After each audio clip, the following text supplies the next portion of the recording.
Hello, mighty companions. This is Earl Purdy, and I want to welcome you to a course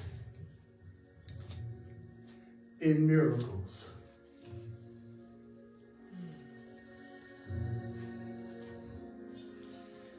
Could you use a miracle today? Could you use a miracle today? Could you use a healing today? Could you use some love today? Could you use some happiness today? Could you use some health and healing today? Could you use some abundance today? Could you use peace? Would you like some peace? Would you like some peace today? Would you like some peace today? Would you like some peace today?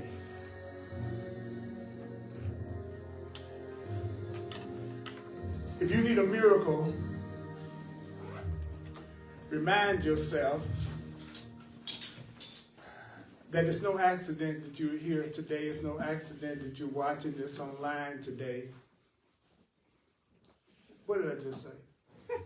It's no accident. It's no accidents. There's no accident that you're here. It's no accident that you're watching. I want to ask you to do a lot of breathing right now. Just take deep breaths, not little shallow breaths.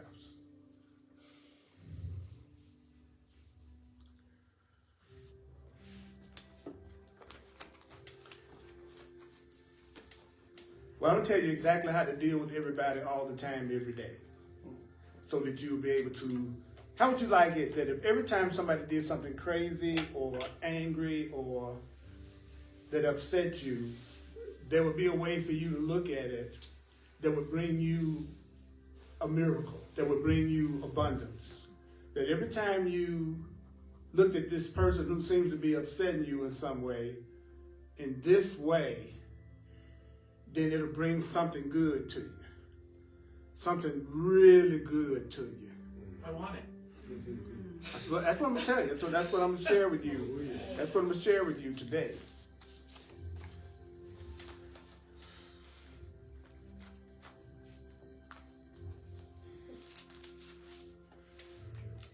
And it's okay to just relax. You don't have to believe this. You don't have to accept this. You don't have to welcome this. You don't have to believe it. You don't have to accept it. You don't have to welcome it. You don't have to believe it. You do not have to believe it. You do not have to believe it. You do not have to accept it. You do not have to welcome about what I'm about to say. You don't have to welcome it. You don't have to welcome what you're about to hear. Some of the things that you hear, you might have some resistance to. Some of the things that I say, you might have some resistance to. Some of the things that I share with you, you might have some resistance to.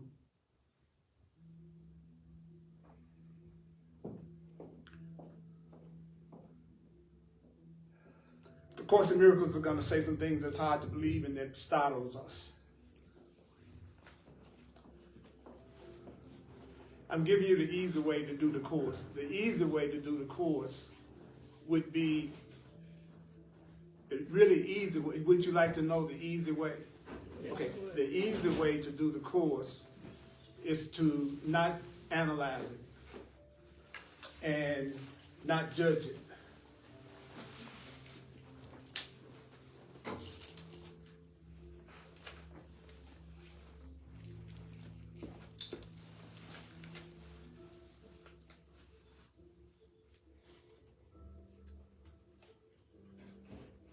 You know who in your life has the most meaning to you? It's somebody you can use. Oh, wow. Say it again, Holy Spirit. The person that has the most meaning in your life to you is the person that you use.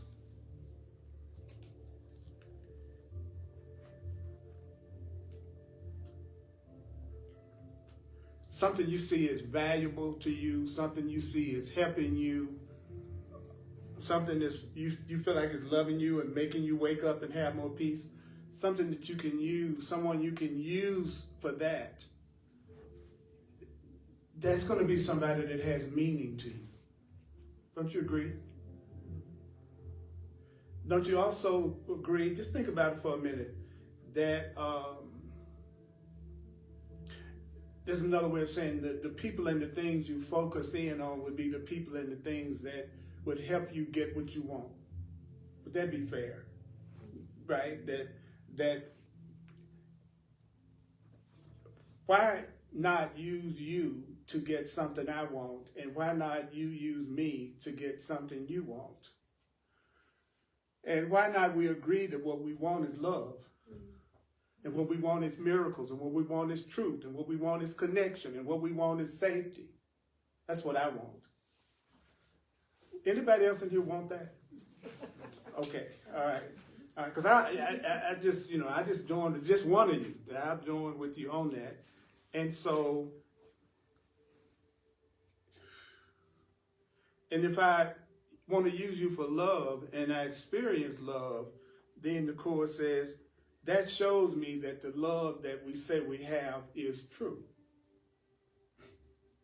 If my behavior shows you that the love is true and your behavior shows me that the love is true, then we must be really using it.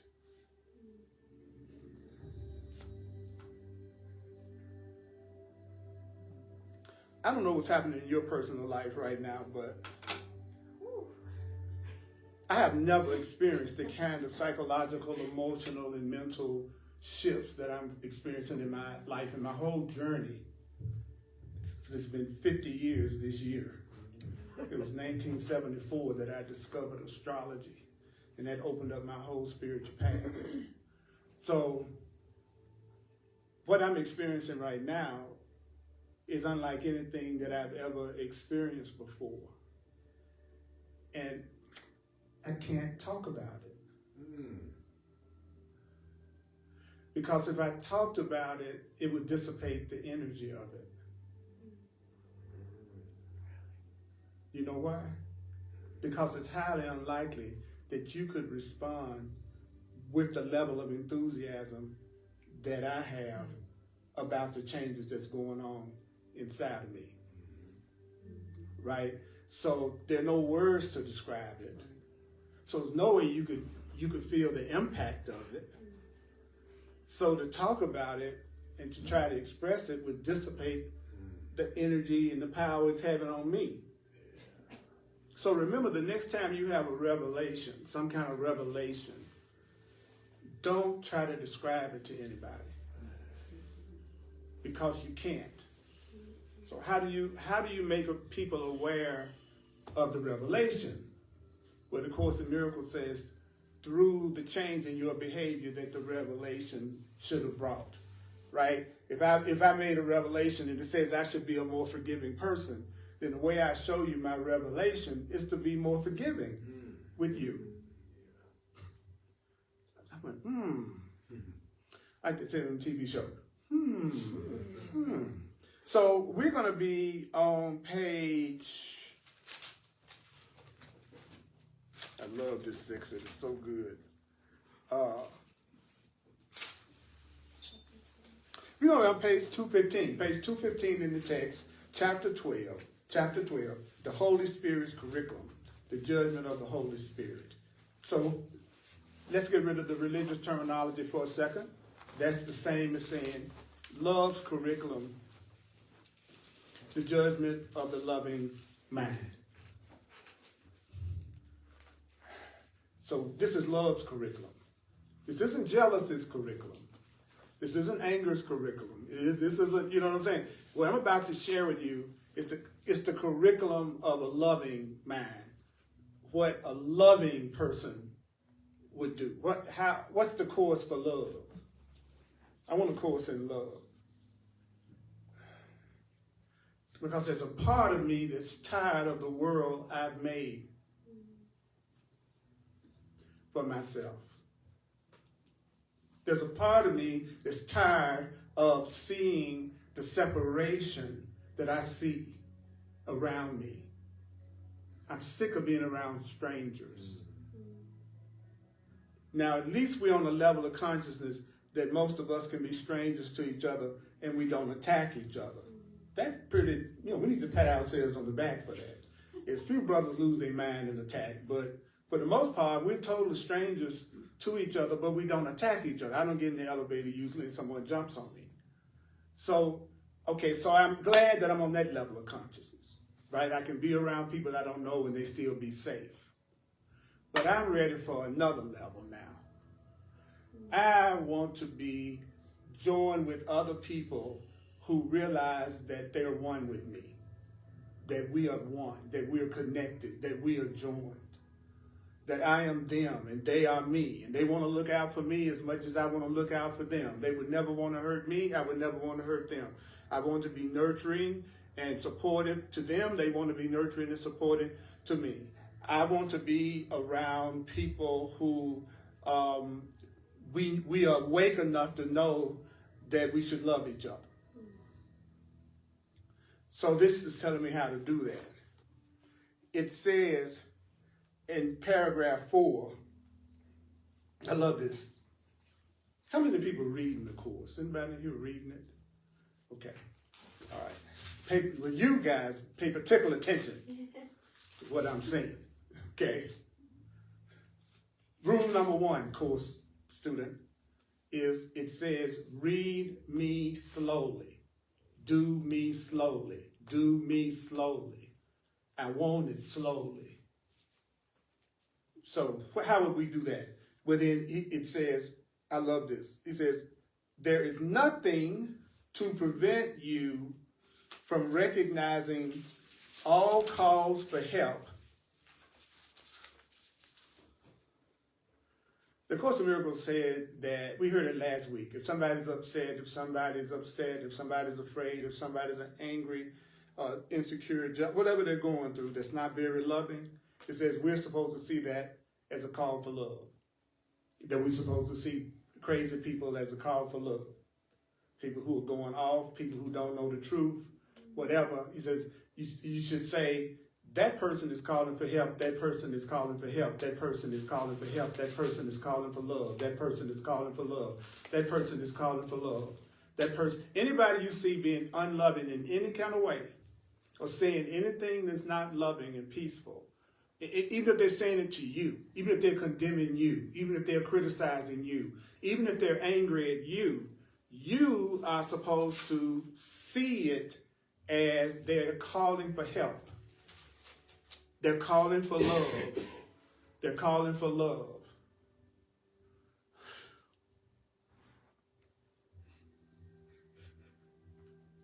And then he says, what would keep you from seeing it as a call for love? If you were saying something ugly to me, what is it that will keep me from saying that's a call for love, a call for God, a call for help? What is it that keeps me from saying when I see people saying stuff and being nasty and mean and cruel and hateful? And I don't know about you, but the first thing that comes to my mind, especially if somebody's directing it toward me, usually is not, that's a call for love. Do you want to know what happens with me? What happens with me is I'm severely tempted to come back at them exactly the way that they're coming at me. That's my first instinct. You coming at me angrily, I got to come back at you angrily. That's what usually. And sometimes it's almost like I can't help it. It's like I'll have all the intentions of being sane and be psycho. Anybody, y'all had to the spirit. You just knew you were going to be so sane, right? The next thing you know, they got handcuffs on you. You know what I'm saying? So what is it that keeps me from seeing this person? I have a person in mind that I know I need to forgive from way back, not even my present forgiveness. Because I realize it's those hidden enemies that I have to deal with now. I got to let go. I got to let go of grievances that I forgot about, but they're still hanging around, in my mind. And I think they're gone, especially if it's a person, I think that grievance is gone until I see them. Have you just been convinced that you like, I have practiced the course, I have forgiven them, and I see them as a call for God. I ran into that sucker in King Super grocery store, and I want to run over him with my cart. Okay, that means that hasn't been forgiven yet. Your feelings will keep you from lying to yourself. Do you know your feelings will keep you from lying to yourself? Your feelings are the best way to keep you from lying to yourself. Your feelings are the best way to not deceive yourself. You can say anything, but the way you feel is telling you where you're really coming from. You can say you like me, but you know that you're saying that and you don't really mean it, even if you say it to me. Your feelings is going to tell you what you really feel. So do you know the Course says what's really teaching you when you're talking to people? Do you know it says what's teaching you when you're talking to people is what you are telling yourself behind the words that you're saying to them. Y'all are familiar with that, right? That we'll be saying something and thinking something at the exact same time, right? So I could be saying, I really feel peace in your presence to your mouth, but inside I'm saying, she's not really safe. She's not really safe. And so what I don't realize is that she's not really safe that's affecting my mind, and not what I was saying to you. It was what I was saying to myself behind what I'm saying to you that's teaching me. So if I lose anybody, let me know. Because this is so simple, it's easy to get lost. This is so simple, it's easy to get lost. So that means that if me and you are having some type of what I call a negative interchange with each other, and you're saying something that I don't like, and you're saying something ugly to me, then if I can remember that what you were doing is calling for my help. And all that means is you're asking me not to attack you back. You're asking me to remember that the truth about you is that you're really a loving person who's afraid right now. You're a loving person that's afraid right now. That's why you're saying or doing unloving things. That's why that person is saying unloving stuff and acting crazy is because they have forgotten who they really are. Take it slow, because the Course teaches that you can take one sentence from this book and decide you're going to use it in every situation. It says it will lead you into all truth and all freedom. So if you hear one thing I said today, if you go, I'm going to take away one thing that Earl said from the Course today, and you say, I'm going to work that. I'm going to work that this week. It could give you a week of miracles. We're being told how to have the solutions that we be praying for. I don't know about you, but I pray to God, right? God, help me out with this. God, help me out with that. Then God sends me the Course in Miracles, right? And then that's the answer for me. But I've already made up an answer of my own. So I'm looking for God to come up with the solution I've come up with and to validate the way I've decided to handle things. See, I've decided, I got my plan. So what I'm looking for the Spirit to do is validate my plan. See, but for me to be happy, it may be necessary for my plan to fail.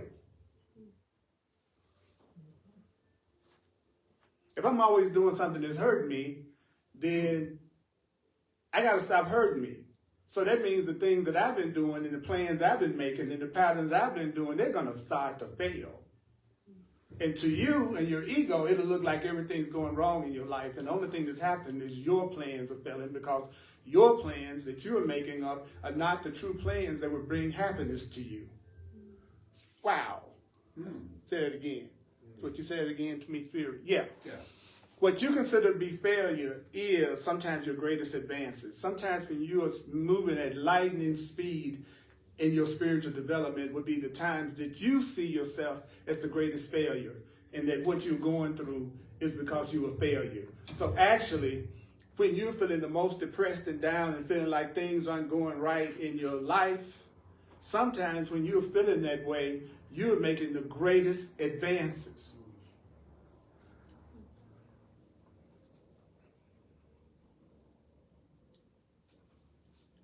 And do you know that some of the times when you thought you were making your greatest advances and you had your stuff together and you knew it was working and you had it all together in your mind, the Course says that's when you had actually made your deepest retreat.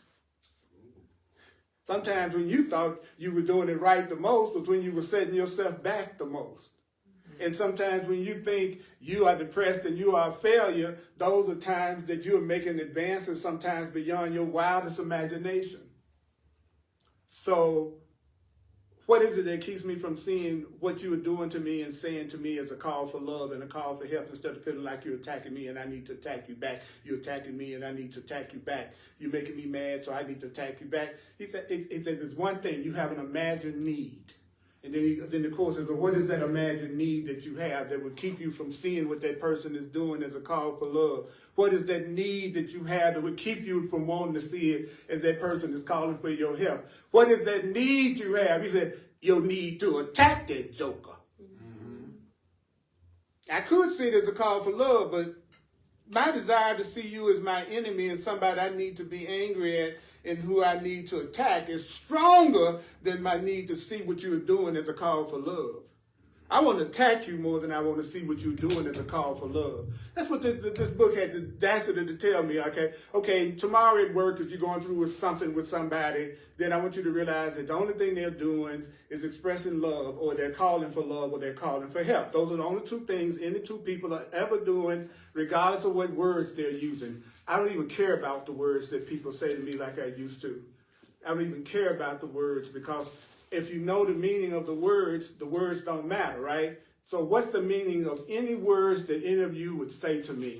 You are either expressing love to me or you're calling for my love. I don't care what you're saying. I don't care what you're saying.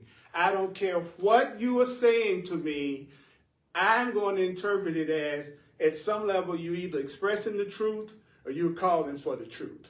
Those are the only two orders of thought that are happening in the whole world. According to the Course that we don't have to believe except to welcome and find startling and hard to believe. Okay, don't forget I said that. Yeah, real hard. Right. Isn't that hard? Yeah, real hard. Yeah, because you know why? Because I have an imagined need to attack. That's what he just told me why. You know, I got an imagined need to attack Putin because I see him as dangerous. My ego would, right? So when this book says I need to see him as a call for love, a call for God, a call for help, a call for healing, it's like, that's letting him off the hook. Wait a minute.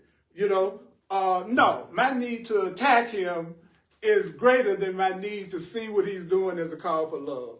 And that's true when you're in an argument with somebody or disagreement with somebody, then you are always choosing between, do I want to see this in a way that's peaceful?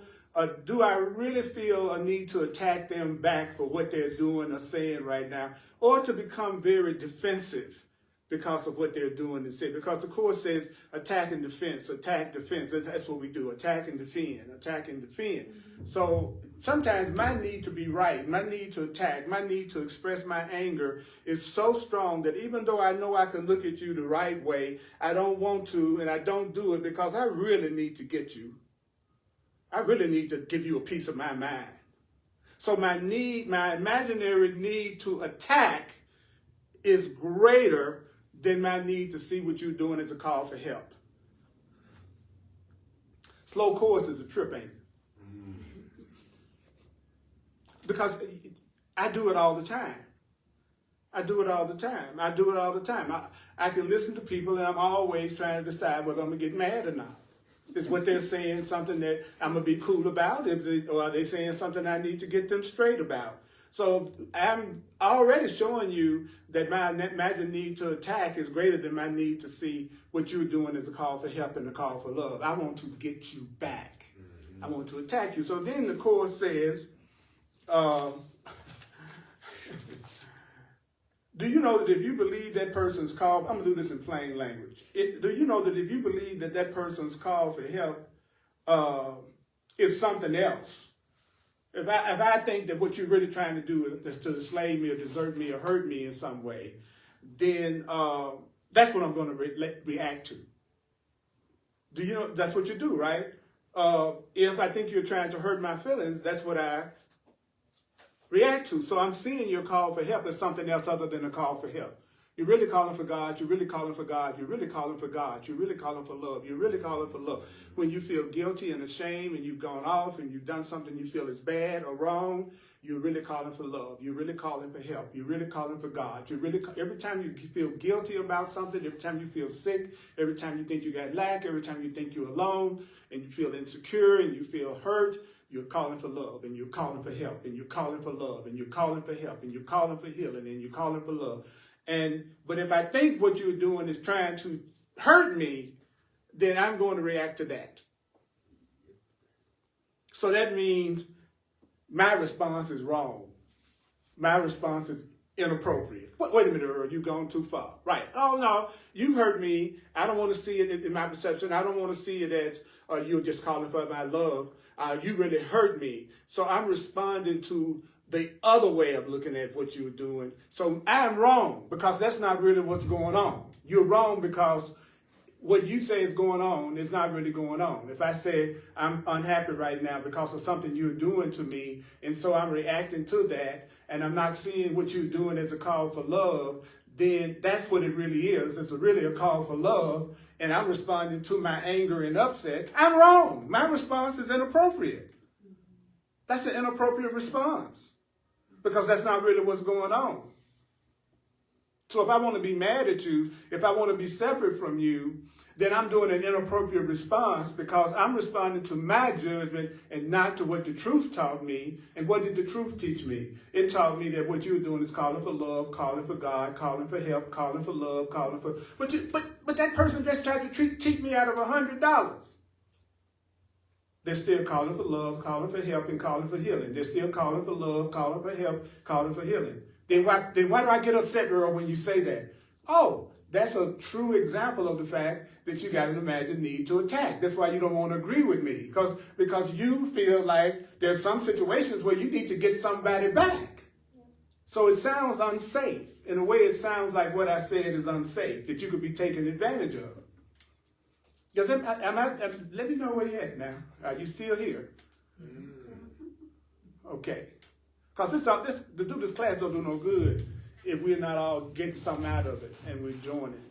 I want to stop being in a world of projection and blame and separation and strangers and not feeling safe. Yeah. I don't care how many amusements are in this world. I don't care how many beaches in this world. I don't care how many bodies in this world. I don't care. All of the world's pleasures and joys for me right now is not more important than feeling safe and loved. That's what I'm going for, feeling safe and feeling loved. The rest of it is already here. You can play with it anytime you get ready. It's like somebody praying for a car, and there's millions of them. It's already millions of them already been built. Right? So we're asking for what's already there. What you need to do is get rid of the block that keeps you from having one. That's why you don't have the car. The cars are everywhere. The problem is the way you think, right? So how do I get out of this dilemma? Well, he says, if you want to have a more peaceful day and think about all the things you think about all day about how you should handle things, well, this is what I want you to do. No matter what happens tomorrow, no matter what they say, no matter what they do, I want you to say to yourself, it's a call for love and a call for help and a call for healing, even if you don't believe it, even if you don't believe it, even if you don't believe it, even if you don't believe it. Can you say something you don't believe? Yes. Are you all capable of saying something you don't believe? Yes. Can you do it? Yes. All right, then tomorrow, when someone says or does something that irritates you because you want them to do it another way in order for you to be happy, say, you just a great big call for love, call for God, call for help, and call for healing. You don't have to say it out loud, but you're going to say that whether you believe it or not. And I'll have an opportunity today. Well, I think if all of us, I'd be so presumptuous to say if all of us were being honest, we'd all say that we are doing this all the time. Mm-hmm. And what makes me mad about the Course is that part of me that thinks I need to be punished for being unloving, the Course in Miracles says I'll never be punished for it. And that's a dilemma for me. It's kind of like a dilemma. What are you talking about? Well, Earl, even if you don't see it as a call for love, and even if you don't see it as a call for love, even if you don't see it as a call for help, and even if you do have an imaginary need to attack them back that's stronger than your need to have peace with them, your need to have separation from them is bigger than your need to have oneness with them. You want to separate from them more than you want to join with them. And whenever you want to separate from somebody more than you want to join with somebody, then you're going to choose the separation over the joining. And so your reaction to them is inappropriate, but it's not inappropriate in terms of how you judged it. So you're always acting according to the way you judge things. So all of your reactions are appropriate. All your reactions are appropriate because they're coming from the way you're judging it to be. So however you're judging right now, I want you to understand that is a very appropriate reaction according to the way you're seeing it. How I react to you is a very appropriate way that I act towards you based on how I see you. I'm always reacting to you based on how I see you. I'm always reacting to you based on how I'm seeing you in this moment. I'm always reacting to you. You're always reacting to me every minute based on the way that you're seeing me in this moment. So your reaction to the way you're seeing me is appropriate. However any of you all are reacting to me, it's an appropriate reaction to me. Isn't that a trip? According to the way you see it. But it's not appropriate in terms of what's really the truth. And what is the truth? I'm really doing what? Calling for love. I'm either expressing love or peace, or I'm calling for love and peace. But every reaction that you make is an appropriate reaction because you're reacting to everybody all day according to the way you interpret it and the way you see it. And that's what everybody else is doing too. You're in a world full of people who are reacting to everything according to their interpretations, which is a wonder we make it through a day. When you really think about what I just said, everybody's reacting to their interpretation of everything all day. And we know that interpretation in most cases is wrong. So how do we know? Because most people are not responding to what we do as a call for love, a call for help, and a call for healing. I bet you haven't heard that one time this past week. And if you have, I don't mind being wrong. That'd be a good thing. But I bet you if you be honest, not on TV, not on the movies, not with your friends, not at work, not at nobody had you heard probably outwardly, verbally say when somebody's doing something that's upsetting everybody or somebody's acting the way they don't want them to act or they're telling you what they're upset about. How many people have you met that said to you, oh my God, this morning with my husband, I had the biggest call for God, biggest call for help, the biggest call for healing that I've ever had from him. We had it last night. How many times in your life have you heard anybody say that? Right, but have you heard a lot of other reactions? Oh yeah. Oh yeah. Well, that's what he said. And what would those reactions be coming from? That person's imagined need to attack. So you're in a world full of people walking around with an imagined need to attack and defend. And then you go, well, how do you get out of it? Then so I'm going to tell you how to get out of that fear and to get out of a world like that. I'm going to tell you how to do it. You start saying, whenever you are seeing anything other than love and peace, say it's a call for love and peace. That's all I'm asking you to do. All I'm asking you to do in order for you to have miracles of abundance and love and peace and happiness in your life and right relationships and just generally really cool stuff coming down, all I'm asking you to do is whether or not you believe it, I want you to start saying as much as you can, saying to yourself whenever somebody's in front of you that they're either expressing peace and love or truth or they are asking for peace and love and truth. That's what's really going on. Even though I got this temptation to see it as if this is a lazy son of a gun on the job that didn't do what the boss said do yesterday, and now I got to do it. See, because there's a part of me that's going to want to still blame people for what I'm going through. And so the Course in Miracles is saying to us, that's why you can say it whether you believe it or not.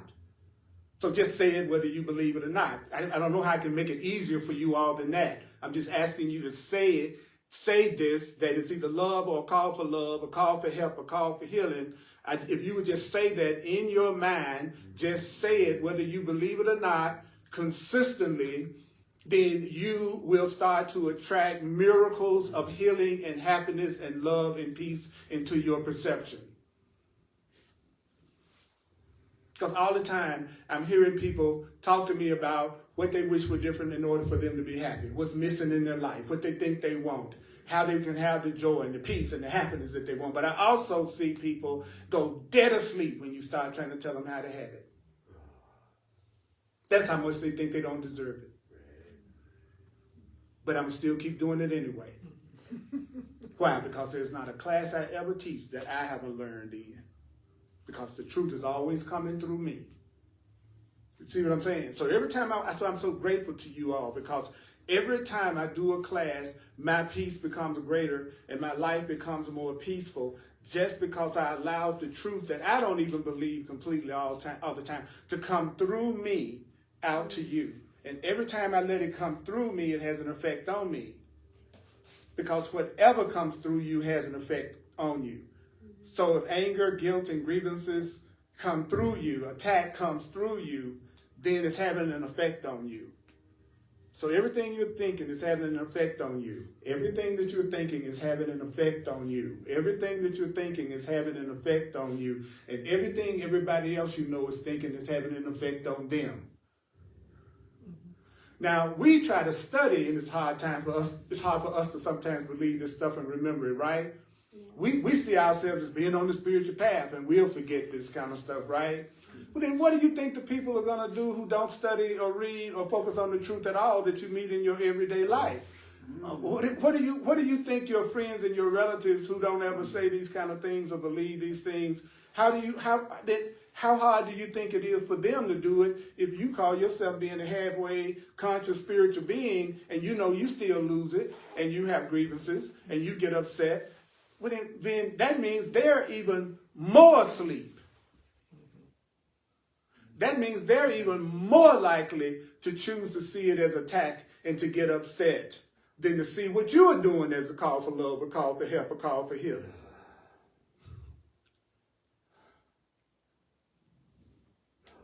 Amen. Oh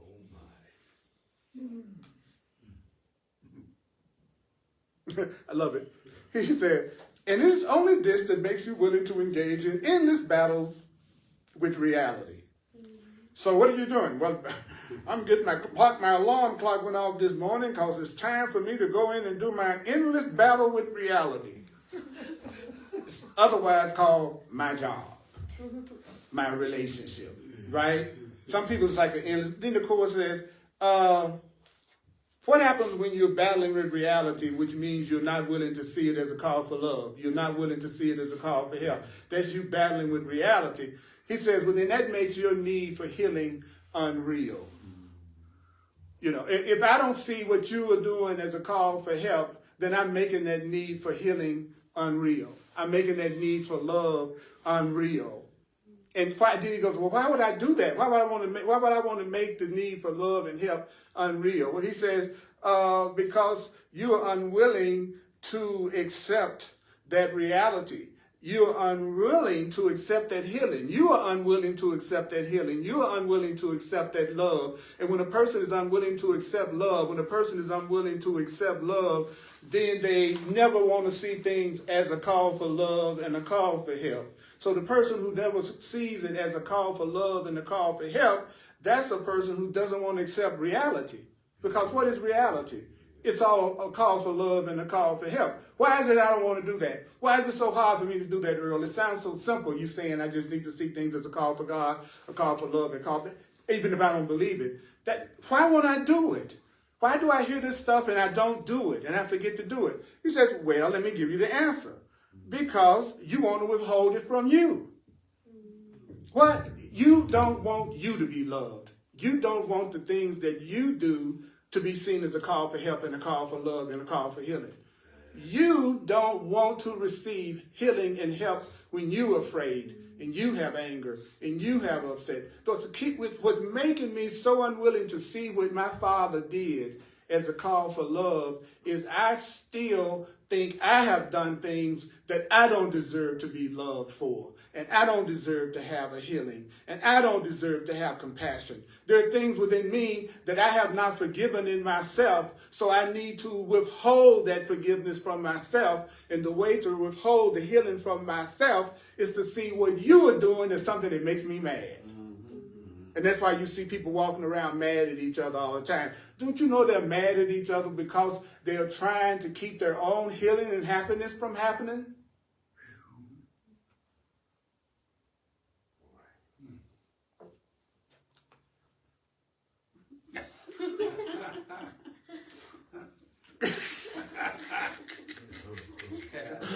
It's a miracle anybody come to anybody's classes, let alone watch me. Thousands watch me. It's so funny. It's like, it's thousands of people watching me. It's funny, but I'm so not famous that I'm safe. It's the best decision I ever made. It's to not to be famous. You don't want crazy people to where you exist.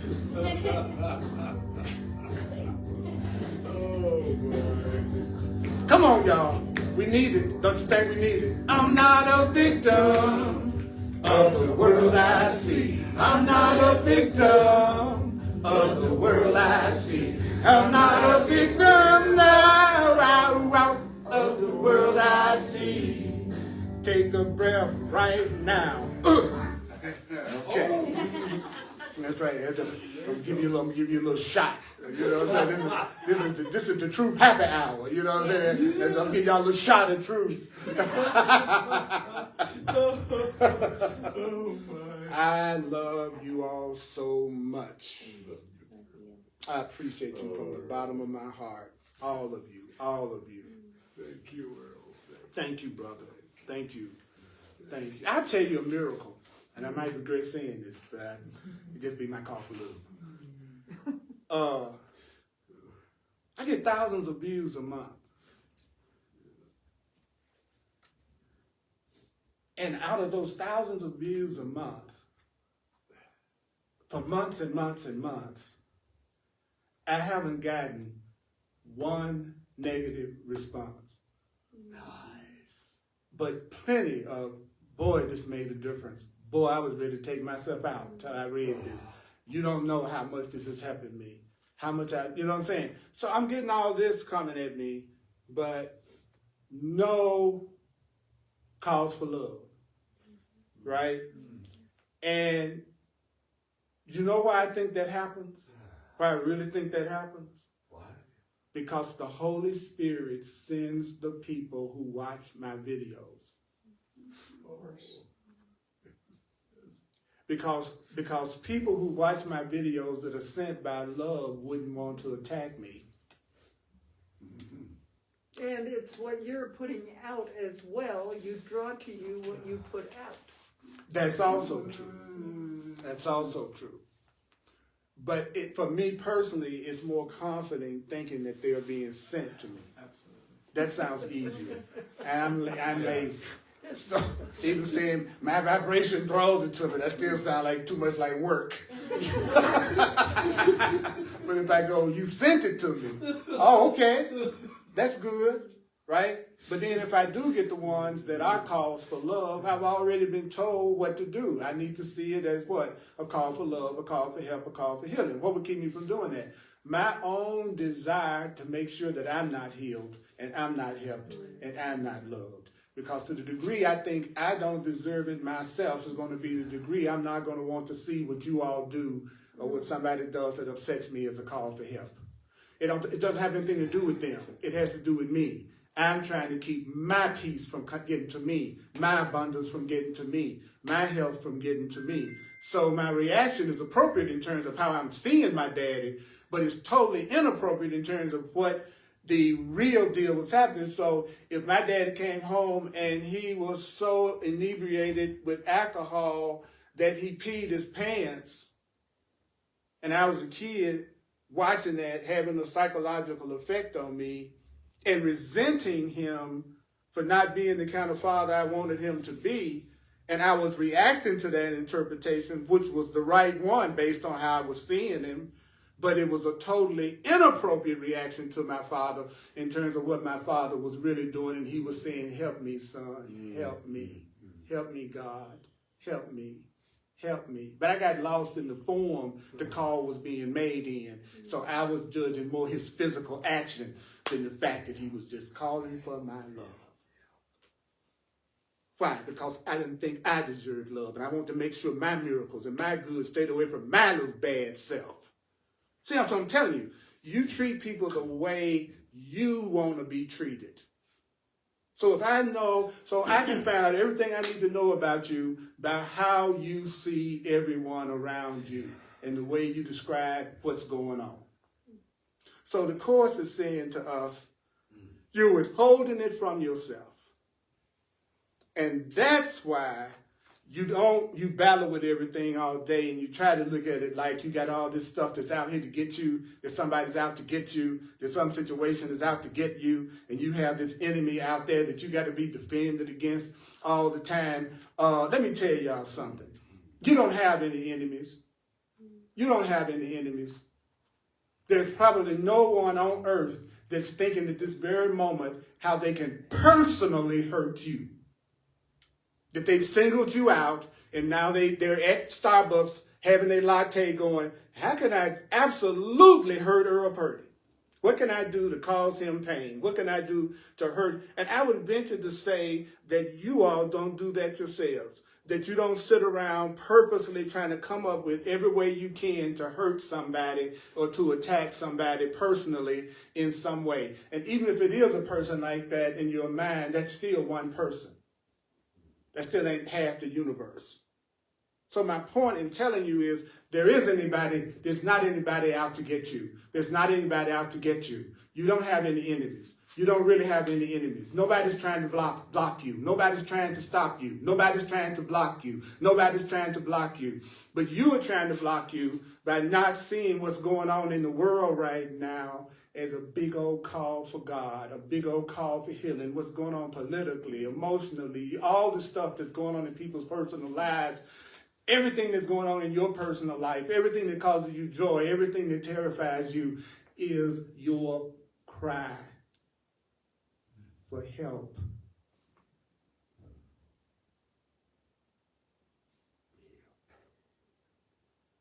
And if you don't want help, then you won't see what everybody else is doing. I won't see what my father did as a call for help as long as I don't think I deserve to be helped.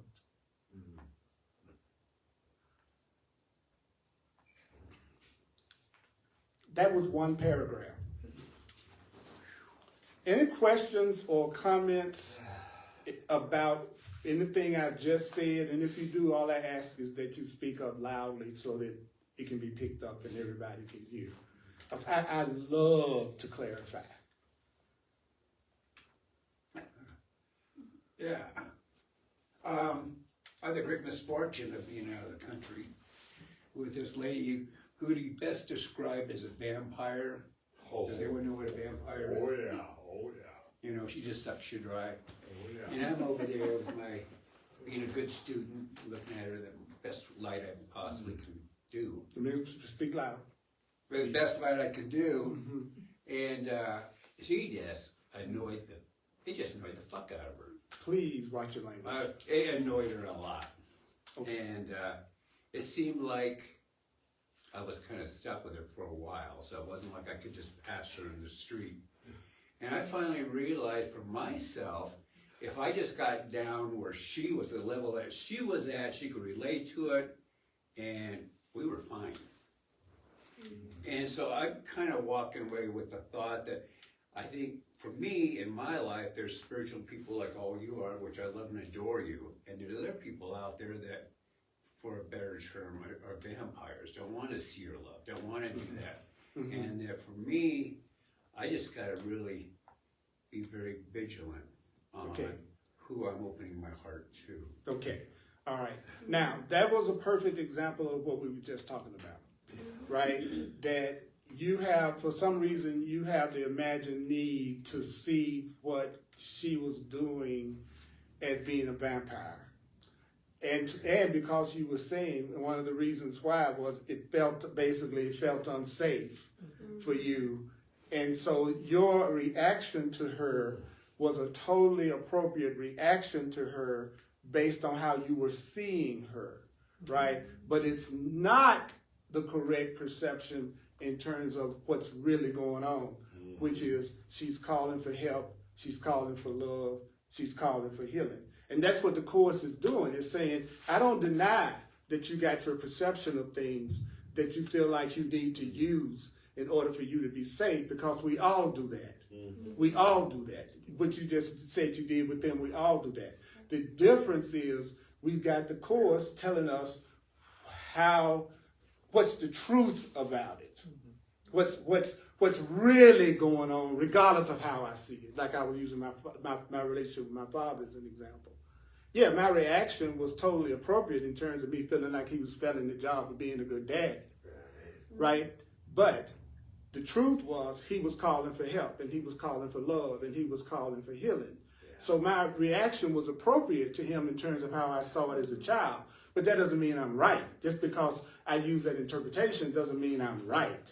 See, that's the difference. Yeah, it's really your interpretation, and you have a right to your feelings and your interpretation, but that doesn't mean it's right.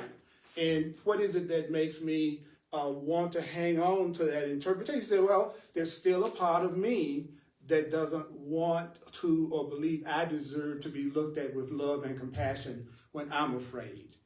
So that's what the Course is trying to get to us to get at the point of that, is that the bottom line is the reason why it's hard for me to see him as a good father was my own desire to keep myself from being loved and helped and healed. So the real issue is, how can I get rid of the blocks inside myself that need to be released, that would make me think when I'm doing something that's not loving, that I think I deserve to get attacked back, instead of people saying to me, I'm going off on you all and I'm angry at you right now. And instead of you all getting angry back at me, you say, oh my God, Earl, what's up? What's going on? You're afraid. What can we do to support you? How can we help you feel more peace? We can tell if you're getting angry like this and going off like this, you must really be hurting. You must really be afraid. See, I want to get that kind of reaction when I'm acting a fool. I'll say it again.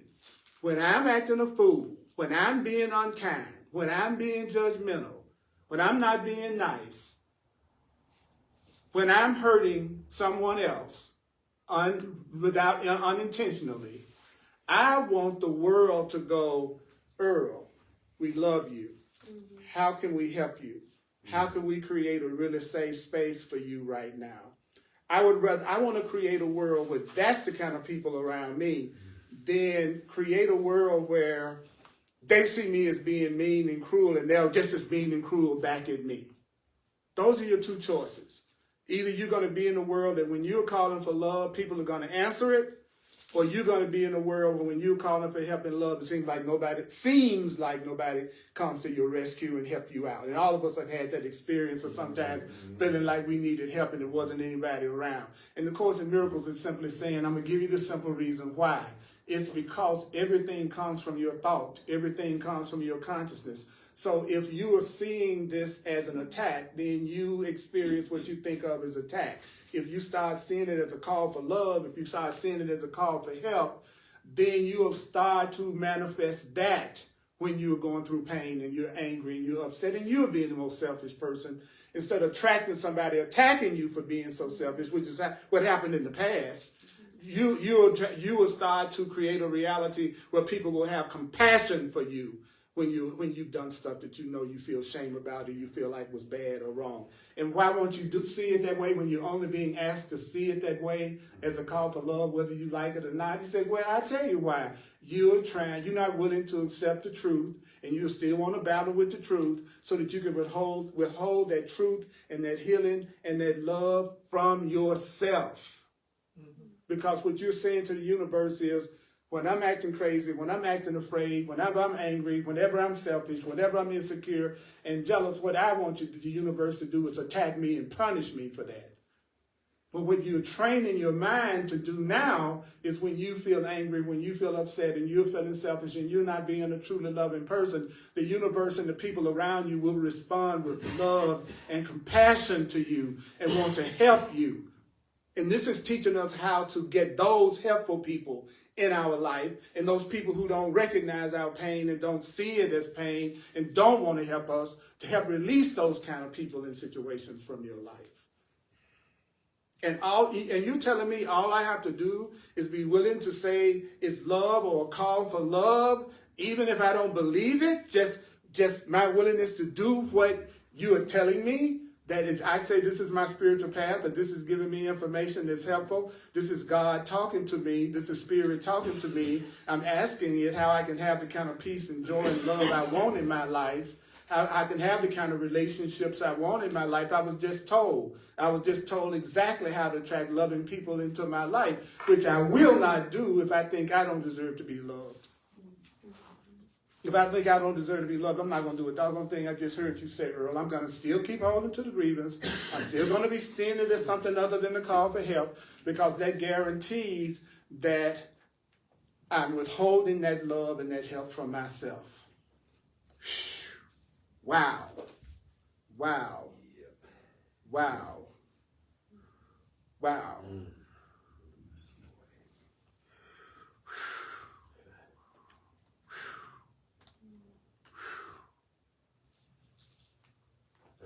And I'm going to end this with the thought again of, I'm going to say this, and don't let your ego blot it out. Okay? Say this whether you believe it or not. Say this whether you believe it or not. Say this whether you believe it or not. Say this, what? It's a call for love, it's a call for help, it's a call for healing, it's a call for God. You can pick one or three of those. Or you can do it the way I like to do it. If I think I want peace right now, then I say everything is either peace or a call for peace. If I say I want abundance right now, I say everything is either an expression of abundance. So what is a bill I think I can't pay? It's a call for abundance. If I'm lonely, it's a call for companionship. It's a call for partnership. So if you feel lonely, just look at it as I'm calling for partnership. I'm calling for partnership. I'm calling for partnership. Because I'm either expressing that or I'm calling for it.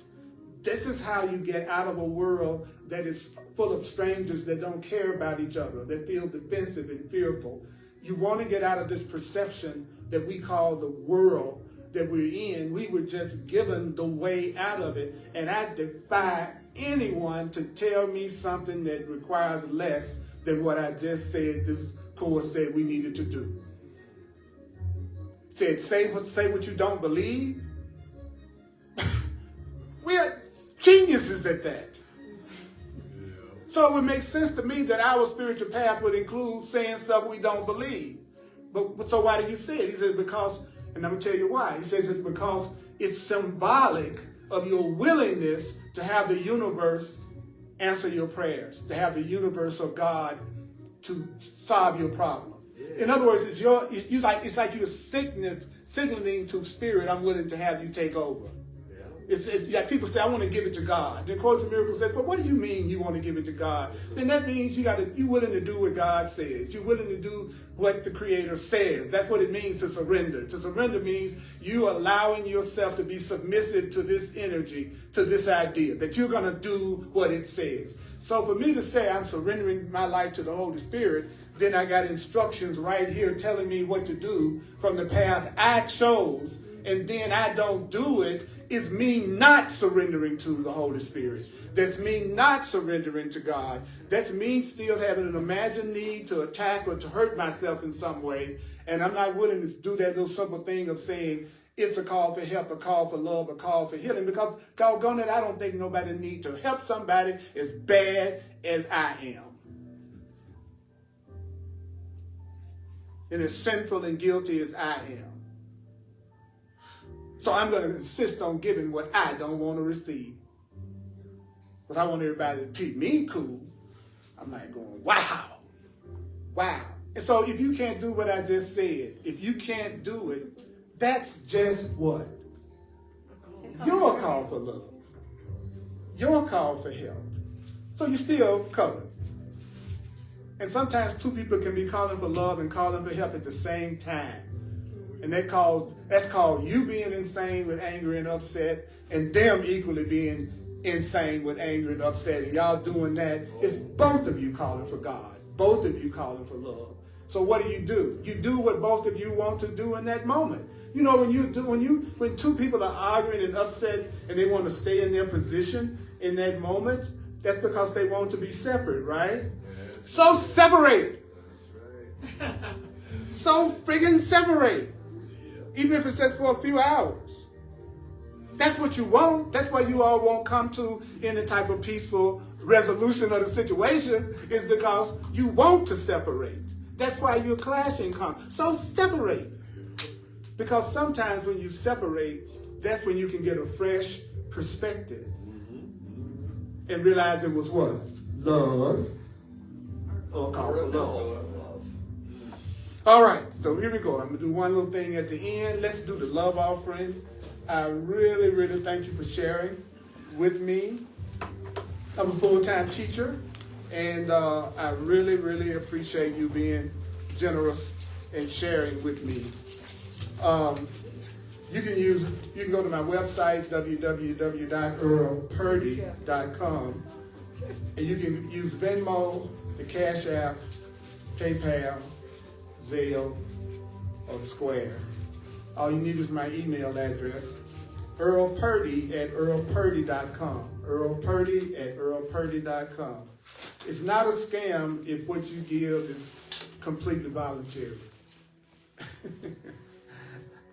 Nobody has to pay me a dime to hear what I got to offer. So if I'm scamming people, I'm the most pathetic one on earth. Because I'm not demanding anything from you, but I'm still giving you all I got to give. Thank you, Earl. Thank you. Thank you. Thank you. But only untrustworthy people are the ones that are untrustworthy. Who don't trust. People who don't trust are the ones who are not trustworthy. People who don't trust are the ones that are not trustworthy. People who do not trust are the ones who you shouldn't trust. People who don't trust are the ones you should not trust. That's right. They're coming out of fear, and anybody that's coming out of fear is going to make mistakes from time to time. They're going to misperceive. They're going to attack from time to time because they're not seeing correctly. So when you're around people that are fearful and doubtful, and just like parts of you have been, know that in that moment and in those moments, you are not trustworthy and they are not trustworthy. You don't know what they're going to do because they're in fear and not love. So you enter into a partnership or a relationship with that kind of person, you have to be ready to forgive because y'all are both going to make mistakes because you are in fear and you don't trust completely. This book made me understand these kind of simple things, and it just blows my mind. So thank you for sharing. I'm available for one-on-one sessions, clarity sessions, coaching sessions, and also available for astrological and numerological readings. Because there are many ways for spirit to communicate with us. So let me know. You can self-book an appointment with me online. Self-book. So I'm also on YouTube. So you can see all my classes on YouTube. Please subscribe. Please follow me. Let's do this thing. Let's help create that world that I was talking about, that we're not all strangers to each other. I bet you heard me. I bet you know exactly what to do now in every situation that it looks like somebody's upsetting you or you're making yourself upset.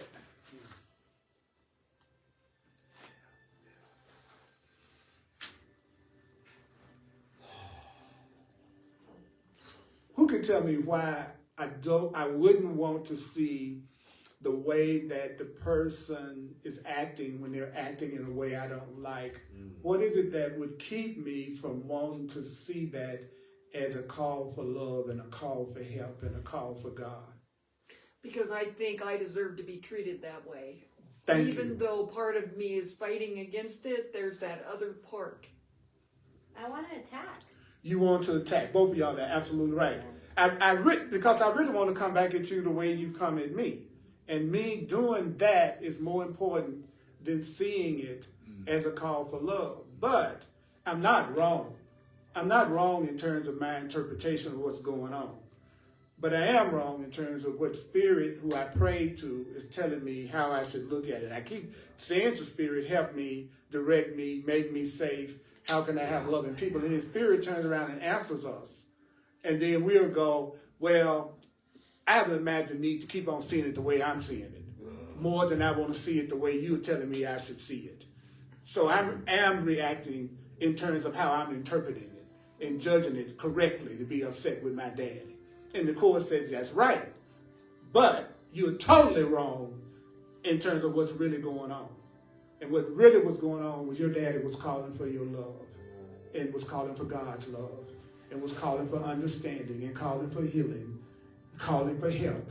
That's what he was really doing. And I'm not telling you this to feel guilty. That'll also be the ego. So if you respond to that going, oh, I feel guilty because I didn't see what my daddy did as a call for love. But then you're still not a good Course student. Because a good Course student knows that guilt always comes from the ego. It's always coming from the wrong mind. Well, what if people didn't feel guilty? Then they would just go crazy and do anything to anybody. Well, they're already going crazy and doing anything to everybody. And it's because they feel guilty. It's because you feel guilty that you keep on attacking and doing crazy stuff. But what you should see it as is a call for love, a call for help, and a call for healing of God, of God, of God, of God. Then if there's something for you to do, you'll be told what it is. If there's something for you to do specifically, you'll be told what it is. And how will you know if it is advice coming from God? According to the Course, it will be something you are willing to do. It will be, Spirit is going to ask you to do stuff that you want to do, stuff that you're willing to do, and stuff that you are able to do. So if all of a sudden you feel like you're being faced with a situation and it seems like you're totally inadequate because nothing that you need is available, then you are not the one that's supposed to be handling that situation. You are the one that should be giving it up every second to God, to truth, and then asking every minute, well, what do you want me to do? Where do you want me to go? What do you want me to say? Who do you want me to say it to? What do you want me to do? Where do you want me to go? That's what you should be saying. And then don't even think for a second that you heard the answer until you have some form of peace. Until you have some form of peace, and it'll be something you're willing to do and something that you are able to do. And there are going to be times that you're going to still disobey that and go ahead and try to fix it anyway. And that is your call for love, call for help, call for healing. Because you're going to see that it doesn't work. Because every time you try to do something that's really not what you're supposed to be the one doing, it never works. So you go ahead and do it anyway, but you're going to have this, in the end, you're going to have this sense of misery and failure because you weren't supposed to be the one to help your kid in the first place. Like, why do you think you're having such a hard time? You are not the one that's supposed to be telling your kid what to do right now. That's why he don't listen to you. And that's his call for love, call for help, call for healing. And then as a parent, I would go, how can I motivate my child to want to be different? And who is it that I could go to that could give me another perception of this situation? Or maybe even be the person that needs to talk to my kid for me. And then it still satisfies my need to be a good parent, but it's not calling for me to directly be the one that do it because the kid isn't listening to me. So I know I'm not the one. That's what's in this book, in any good truth book. Wow, okay, so here we go. We're going to finish this right now. We're going to give ourselves another shot. You ready? Ready. See, I can tell you, for me, I would much rather talk about stuff like this all the time than most stuff that people talk about. Are you ready? Not a victim of even circumstance at all. I'm not a victim of the world I see. Of the world I see. Cause what's happening now is what I've done to me. Oh Yeah. I'm not a victim of the future, not a victim of the past, not a victim of anything that really doesn't last. I'm not a victim. You're not a victim, you're not a victim of the world I see. I'm not a victim of the world I see. Cause what's happening now is what I've done to me. Mighty companions. Woo! Those of you who want to come in person, we're at 1555 Race Street here in Denver, Colorado. 1555 Race Street in Denver, Colorado. 1 p.m. Mountain Time, 1 p.m. Mountain Time. Zip code 80206. And you can get an appointment with me and you can self-book it right online. Whew. Do you think you're going to get a chance when you go out to the lab to test this? Aren't we blessed? Will we get so many opportunities to see if we can pull this off? Isn't it exciting to know I'm going to have all these opportunities to free myself? To free my mind, free myself? Yes. So, mighty companions, I love you. And may the course be with you. And watch this at least 4 times and share it. Let's give it up for us. Yes. Yes, yes, yes.